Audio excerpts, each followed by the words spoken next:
అన్నపూర్ణ సహిత హరిహరపుత్ర అయ్యప్ప స్వామి అన్నదాన సమాజం ఆధ్వర్యంలో అక్టోబర్ 13వ తేదీ నుండి అయ్యప్ప మాలధారులకు తృతీయ భిక్షా కార్యక్రమం ప్రారంభిస్తున్నట్లు అధ్యక్షులు కొట్టు మధు వెంకట్రావు తెలిపారు.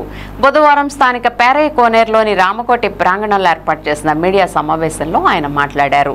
ఇప్పటి వరకు 2 సార్లు స్వాములకు భిక్షా కార్యక్రమం దిగ్విజయంగా ఏర్పాటు చేశామన్నారు. ఈ ఏడాది యథావిధిగా దాతల సహకారంతో తృతీయ భిక్షా కార్యక్రమం అక్టోబర్ 13 నుంచి ప్రారంభిస్తున్నట్లు తెలిపారు. ఈ కార్యక్రమంలో భాగంగా ఈ నెల 27వ తేదీన రాట ముహూర్తం ఏర్పాటు చేసినట్లు తెలియజేశారు. భిక్షా కార్యక్రమానికి ముందు లక్ష్మీ గణపతి హోమం చేసి భిక్షా కార్యక్రమం ప్రారంభిస్తామన్నారు. నవంబర్ 18న అయ్యప్ప స్వామికి శాకాంబరి అలంకరణ చేస్తామని తెలిపారు. ఈ ఏడాది అక్టోబర్లో జాతర ప్రారంభమవుతున్న నేపథ్యంలో అయ్యప్ప మాల వేసుకోవచ్చునని, జాతరకు అయ్యప్ప మాలకు ఎటువంటి సంబంధం లేదన్నారు. యథావిధిగా దీక్ష చేపట్టి మాల ధరించవచ్చునని, గంగానమ్మను కూడా ఆరాధించవచ్చునని, ఇందులో స్వాములు ఎటువంటి అపోహలు చెందాల్సిన పని లేదని చెప్పారు.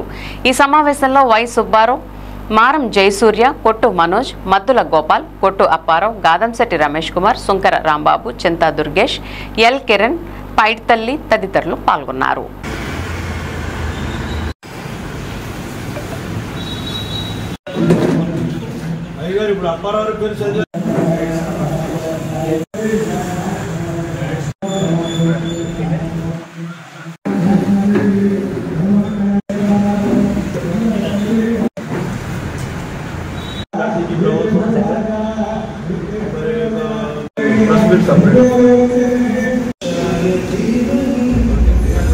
స్వామి శరణం అయ్యప్ప శరణం, స్వామియే శరణమయ్యప్ప, అన్నదాన ప్రభుయే శరణయ్యప్ప. ఈ కార్యక్రమానికి మనకి స్థానిక శాసనసభ్యులైనటువంటి గౌరవనీయులు బడేటి రాధాకృష్ణ గారు, చంటి గారు, మరి మనకు కావాల్సినటువంటి గ్రౌండ్ వర్క్సే కానీ లేదా ధన సహాయంతో పాటు మరి వారు అధికారంలో ఉండి మరి అధికారికంగా వారు ద్వారా మనకి ఎటువంటి సహాయ సహకారాలు కావాలన్నా కూడా అన్నీ కూడా వారు మన సమకూర్చడం జరుగుతుంది. అలాగే వారు మరి దానకర్ణుల్లాగా మరి అలాగే ప్రజల్లో మనిషిలాగా మాధవ సేవతో పాటు మానవ సేవ మాధవ సేవ రెండూ కలిసి చేసేటువంటి వ్యక్తిగా మనకు రావటం అన్నది, అలాగే మన కమిటీ యొక్క ముఖ్య సలహాదారుగా కూడా ఆయన ఉండటం అన్నది మన అదృష్టంగా భావిస్తున్నాము. అలాగే మరి ఒక శాశ్వత ధర్మకర్తల్లో ఒకరైనటువంటి మన కమిటీ గౌరవాధ్యక్షులు, మన కమిటీ కుటుంబ పెద్దల లాంటి వాళ్ళు శ్రీ నూకల రామకృష్ణ గారు, శ్రీమతి అమ్మాజీ గారు, మరి మనకు కావాల్సినటువంటి అన్ని రకాల సహాయ సహకారాలు ఆర్థికంగా కానీ మరి వారి ఫ్యాక్టరీ నుంచి మనకు కావాల్సినటువంటి నూనె అంతా కూడా వారు మనకి ఉచితంగా సమర్పించడం జరుగుతుంది. అలాగే మరి ఇక్కడ ఈ కార్యక్రమం ఇది 3వ సంవత్సరం, తృతీయ సంవత్సరం. కానీ మనం ఇక్కడ అన్నపూర్ణ సహిత హరిహరపుత్ర అయ్యప్ప అన్నదాన సమాజం వారు మన రామకోటి ప్రాంగణంలో కేవలం 10,116 రూపాయలు మాత్రమే తీసుకుని అతి సామాన్యులకి, చిన్న వాళ్ళకి, ఏదైనా చిరుద్యోగులకి, చిరు వ్యాపారస్తులకి, అలాగే ఏదైనా డ్రైవర్లు కానీ ప్రతి ఒక్కరు కూడా భిక్ష పెట్టుకునే అవకాశం కల్పించాలన్న ఉద్దేశంతో దాతలు మరి అలాగే శాశ్వత ధర్మకర్తల సహాయ సహకారాలతో చేయడం జరిగింది భిక్షా కార్యక్రమం.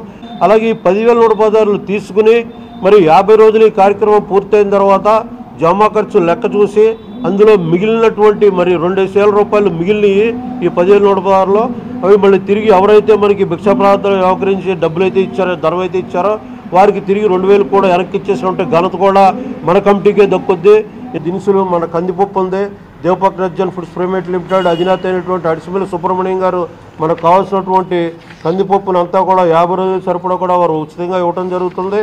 అలాగే మరి మనకి కావాల్సినటువంటి ధన సహాయం ధన రూపేణా కూడా మనకి మరి గార్పాడ తప్పన చౌదరి గారు, వంకినేని భానుప్రకాష్ గారు, అలాగే మన ఎడ్లపల్లి లక్ష్మీ సూర్య మిర్రర్స్ అధినేత అయినటువంటి ఎడ్లపల్లి సుబ్బారావు గారు, అలాగే వీరమాచలం చంద్రశేఖర్ గారు, సామర్ల కిరణ్ కుమార్ గారు, దెంటకొత్తి సుబ్రహ్మణ్యం గారు, అలాగే విజయ హాస్పిటల్స్ వారు, అలాగే రితేష్ హాస్పిటల్స్ శంకర రాంబాబు గారు, అలాగే నాని ఫ్రూట్స్ వారు, అలాగే గాదశెట్టి రమేష్ కుమార్ గారు, అలాగే మరి చెలవాది పవన్ కుమార్ గారు, అలాగే పుప్పాల శ్రీనివాసరావు కుటుంబ సభ్యులు, మరి ఇలాగా ఎంతోమంది వారు అన్ని రకాల ధన సహాయ సహకారాలు అందిస్తున్నారు. ముఖ్యంగా మనకి ఇక్కడ వంటమేస్త్రి కృష్ణ గారు మరి 50 రోజులు కూడా ₹1 కూడా తీసుకోకుండా వారు మరి ఉచితంగా సేవ చేయడం జరుగుతుంది. అది కూడా మరి మా దీక్ష తీసుకుని దీక్షలోనే ఉండి మాల్లోనే ఉండి మరి మనకు కావాల్సినటువంటి ఆహార పదార్థాలని కూడా నియమ నిబంధనలతోటి మనకి చేసి ఇవ్వటం జరుగుతుంది. అలాగే మరి మా కొట్టువారు కుటుంబ సభ్యుల తరపున మరి మా చిన్నాన్న గారు కొట్టు అప్పారావు, మరి మా అన్నయ్య గారు కొట్టు విజయశంకర్ గారు, మా అబ్బాయి కొట్టు మనోజ్ గారు వీరందరూ కూడా మరి నా వెంటుండే మరి ఈ అన్ని సహాయ సహకారాలు అన్నింటిలో కూడా అందించడం జరుగుతుంది. ఈ సంవత్సరం జాతర ఉంది. మరి ఈ జాతరలో మరి అమ్మవారు నిలబెడుతున్నారు కదా, మరి అయ్యప్ప దీక్ష తీసుకోవచ్చా అని చాలామంది అపోహలు పడుతున్నారు. 2018లో కూడా జాతర వచ్చింది. మరి అప్పుడు కూడా తెలుగుదేశం ప్రభుత్వం ఉంది, బడేటి బుజ్జి గారి హయాంలో 2018లో జాతర వచ్చింది. జాతరకి నేను దీక్షలోనే ఉన్నాను. మరి ఆ రోజు జాతరకు అమ్మవారి ఘటాలను కూడా తీసుకొచ్చి మన భిక్షా కార్యక్రమాలు ఎక్కడైతే జరుగుతున్నాయో అక్కడ అమ్మవారిని కూడా దింపి ఆ రోజు కూడా అమ్మవారిని కొలవటం జరిగింది. మన ఈ దీక్ష తీసుకున్న వాళ్ళల్లో ప్రతి ఒక్కళ్ళు కూడా మరి పీఠంలో ఉదయం సాయంత్రం కూడా అమ్మవారిని కొలవడం జరుగుతుంది. కాబట్టి దీక్ష తీసుకున్న వాళ్ళు ఎవరు కూడా ఎటువంటి అపోహ పడక్కర్లేదు. అమ్మవారి కొలుపులు మామూలుగానే అమ్మవారి కొలుపులు సర్వేజన సుఖనే భవంతు అన్నట్టు మన లోక కళ్యాణార్థం మన నగరం ప్రజలందరూ కూడా సుఖశాంతులతో ఉండాలని చెప్పని అమ్మవారిని కొలవటం జరుగుతుంది. దీంట్లో శుభకార్యములు, వివాహాది శుభకార్యములు చేయడానికి పనికిరాదు, కానీ ఈ దీక్షలు అనేటువంటివి చేసుకోవచ్చు. దాంట్లో ఎటువంటి అనుమానం ఏమీ లేదు. దాని గురించి ఎవరు కూడా ఎటువంటి అపోహలు పెట్టుకోక్కర్లేదు. నేను 1986లో మొట్టమొదటి సంవత్సరం మాల వేసుకున్నాను. నేను అప్పటి నుంచి ఇప్పటికీ ఒక 5 జాతరలు చూసా. ప్రతి జాతరకి కూడా మేము ప్రతి సంవత్సరం కూడా మకర సంక్రాంతికి జ్యోతికి దర్శనానికి మేము శబరిమల వెళ్తాం మాల వేసుకుని. కాబట్టి ప్రతి వారు కూడా ప్రతి సంవత్సరం ఏ సమయాల్లో మాల ధారణ చేసుకొని శబరయాత్ర చేస్తున్నారు, అట్లాగే ఈ సంవత్సరం కూడా చేయవచ్చు. స్వామి శరణమయ్యప్ప.